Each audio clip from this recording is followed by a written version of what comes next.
रामधारी गुप्ता, खंड 1, प्रतिलेखन संख्या 14, 80 शब्द प्रति मिनट, डिक्टेशन 5 सेकंड में। स्टार्ट। महोदय, देश में जो उद्योग धंधा चल रहा है या देश की उन्नति करने का, देश में समृद्धि लाने का जो वैज्ञानिक या प्रौद्योगिकीय आविष्कार हो रहा है, उसमें भी उसका उपयोग पूरा पूरा हो। यदि ऐसा हो तभी मैं समझता हूँ कि हमारी पेटेंट प्रणाली सफल सिद्ध हो सकती है।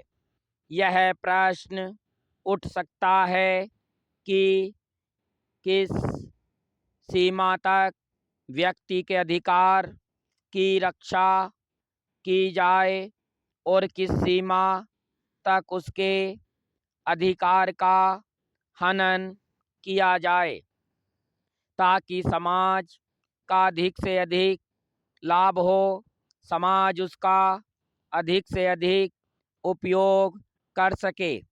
एक दृष्टिकोण जो इसके पीछे है, हमें इस बात का अभिमान है कि हम 101 करोड़ हैं। हमारी कई जातियां, कई धर्म, कई भाषाएं और कई प्रकार के रीति रिवाज हैं। इस विविधता से हमें लाभ उठाना चाहिए, किंतु आज भेदभाव का भूत हमारे सिर पर चढ़ रहा है।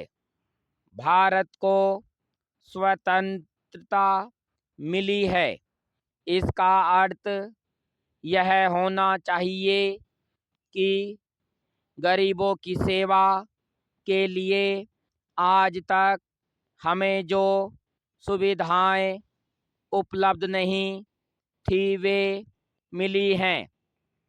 जिस प्रकार भारत ने अयोध्या के राज्य को राम का समझकर सेवक व्रती से राज्य का काम संभाला था, उसी प्रकार हमें समझना चाहिए कि राज्य गरीब जनता का है और उसके नाम पर उसके संरक्षक बनकर हमें उसको चलाना है। अब गरीब को ऐसा अनुभव होना चाहिए कि हर एक उसकी सेवा में लग रहा है। सूर्य के उदय होने पर धनी गरीब सबके घरों में प्रकाश पहुंचता है।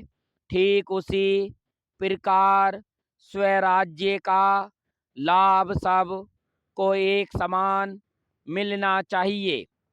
इसका सुख धनी निर्धन सबको बराबर मिलना चाहिए।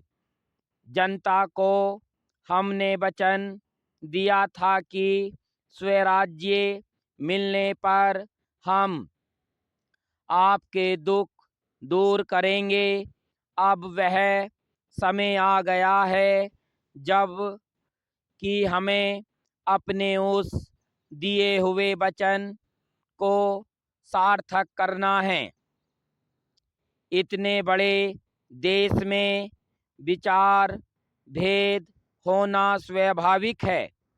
देखना यह है कि हम लोगों के विचारों में कुछ समान अंश भी हैं या नहीं। यदि हैं तो समान कार्यक्रम बनाएं। इस प्रकार कार्य करने से हमारे भेदभाव कम होते होते एक दिन मिट जाएंगे और अच्छी बातों का अपने आप उदय होने लगेगा। अगर उसी प्रकार भेद स्थापित करने का प्रयत्न किया गया तो लोग सत्ता के पीछे पड़ जाएंगे और स्वराज्य प्राप्त होने का आनंद हम लोगों को नहीं मिल सकेगा। स्टॉप।